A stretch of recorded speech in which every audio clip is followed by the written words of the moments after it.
Kelvin, excuse me. You kind of just take us through the emotions there, just of coming back in regulation with some free throws there, and then just the big shots there to force the second overtime. Yeah, I haven't really looked at the stat sheet. They were 17 for 30 from the free throw line, and we were. They were a little bit better than we were tonight, honestly. Actually, 14-25. You know, it's a physical game. Both teams are know what it is they want to do to win the game. Our kids have a clear understanding of how it is we win. You know, November was a good teaching point for us because. You know, I thought we were good enough to beat Auburn. I thought we were good enough to beat Alabama, but I don't think we're ready. I don't think we're in a position to beat them then. We had too much stuff we had to get better at, and this team has done that. I know the significance of winning here for anybody. You know, there's far better coaches than I am that haven't won here for different reasons. But to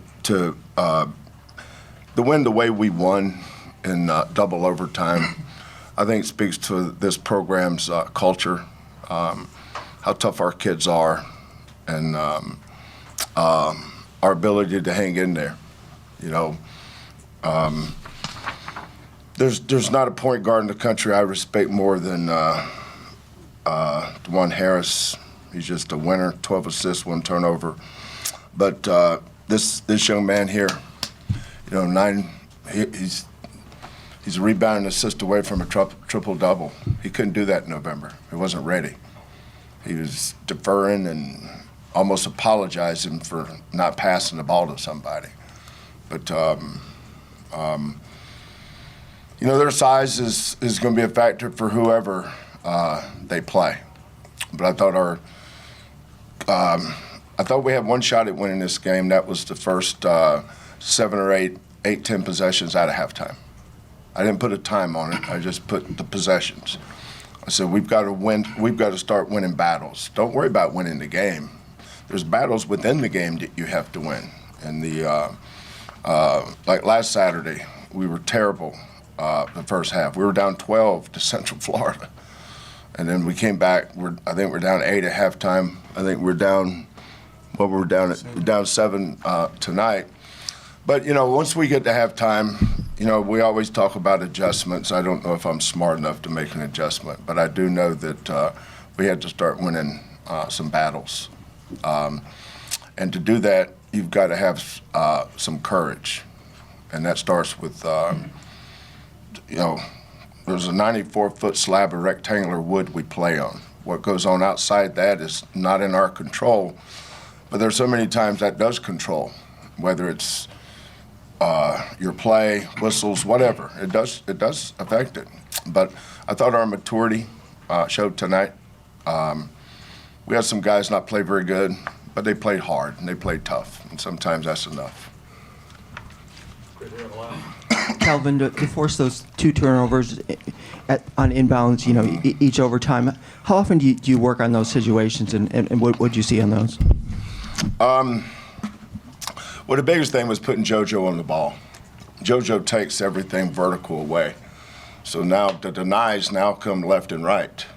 And, I mean, you know, JoJo's like a big old bull that's snorting at you and stomping his hooves and whipping his tail around. I mean, he's a factor. And then from there, you know, it's you can tell there's some kids that, you know, it's like a quarterback. When the defensive ends get on top of him, he stops looking at his receivers and starts looking at the defensive players. And that's and it makes your press a little bit better. But you know, I took Emmanuel out, who's, you know, probably been our best three-point shooter this year, but he hasn't practiced all week. Last time I saw him was, I think, Central Florida game. What night did we play Utah? Yeah, he got hurt in practice on Monday, right? Yeah, so I hadn't seen, he didn't do anything until today. But I put Malik in for that reason, because Malik's athletically can deny the perimeter, at least a left and right pass. JoJo takes away the pass over the top. So then for us, it just comes down to, and sometimes it works out, sometimes it didn't. Tonight it did. Kelvin, Malik Wilson's been a guy that, a few years ago he was redshirting for you, didn't play for a while. And what for him to have this moment, what'd you think of him and that shot? I was getting on Malik after the Utah game. I think he was 2 for 11. But what, CJ, there's nobody that works on this game more than Malik. And he knows that, he had a couple nice dunks, but he missed all 9 of his shots. And when we went on the road last year at Cincinnati, he's the one that banged the big jumpers. He's done that before. This wasn't a one-off for him. He's a big shot maker, and he's a big shot taker, and he's quiet, and he's humble, and he's the kind of kid you want your daughter to hang out with. That's the kind of young man he is. I would say that probably about every one of our kids. We have really great young men. But at a time when we needed him, the first half, he stepped up, just like the Ryland Griffin kid for Kansas. They really needed him tonight. I mean, he made some huge threes. But we had a bell cow. We kept going to him, and Juan has a unique way of scoring over bigger players. He's just unique that way, and it's getting to his left hand.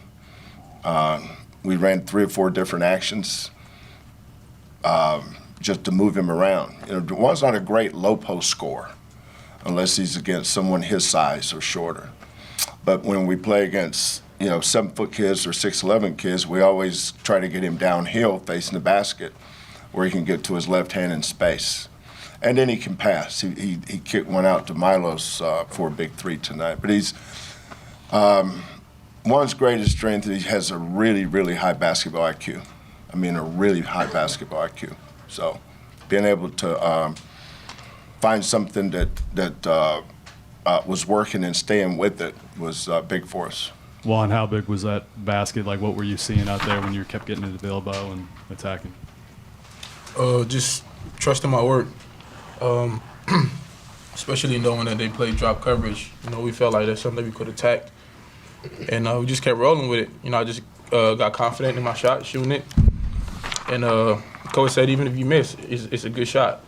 I mean, I took 21 shots, and coach would have probably told me shoot 10 more, and that's just the confidence that the team and the coaches having me to make the right play. Kelvin, you mentioned Ryland Griffin, but Flory Badunga, their freshman forward. Just what were your impressions? I can't hear you. Flory Badunga, their freshman forward. What were your impressions of him? Yeah, he's a monster, isn't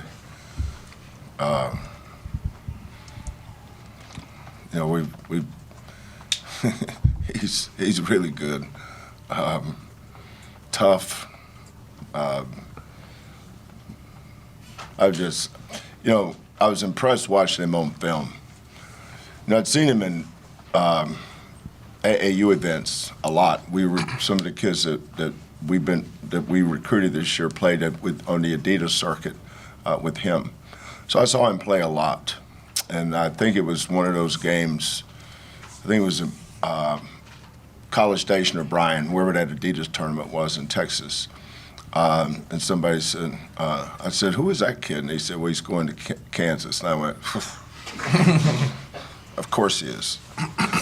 But he's and I don't know him, never spoke to him a day before him, but you can tell he's a great kid. He just looks like it, doesn't he? Humble, does the right thing, and having a guy that can make him better with Hunter and DeJuan. That's why they're That's why they're so hard to guard. You know, our defense got us back in it, and then probably the first time all year we kept having to change things up. You know, we don't do a lot of mixing defenses up, but we do mix our coverages up. Just trying to find something, but Griffin screwed us up a couple times. We had Badunga covered, but Hunter's such a good passer. He swung it to Griffin. He made a couple big threes, but it never shook us. You know, I think our kids realized that once we were down 38-31, and then from there, I think we went up. I don't remember what our lead was until we started missing all those free throws. But I think what was our biggest lead there in the 40s? We were 8 maybe? Yeah. Once we got 8, you know, just keeping their heads up. You know, nobody shoots. If a kid's not a very good free throw shooter, there's nobody that practices more than guys that aren't good free throw shooters. You know, they do. And but sometimes the more they practice, you know, they get in the game and they miss a couple and they revert back to who they were instead of who they are. And I think that happened with Juan tonight. But he recovered. Now, this is one I couldn't figure out, how he was missing free throws. He makes 93%. We track our free throw shooting every day. What did you shoot yesterday? 93%? Or the day before? Yes. So, but he made big ones when they counted. The other thing was we played 50 minutes tonight, right? And we only had 5 turnovers. You know, when you're not playing against yourself. I thought we could beat Kansas, but I didn't think we could beat Kansas and us. So being able to take care of the ball and not turn it over, I thought was a big part. The other thing is making free throws. Well, we didn't do that, but we kind of crossed each other out there.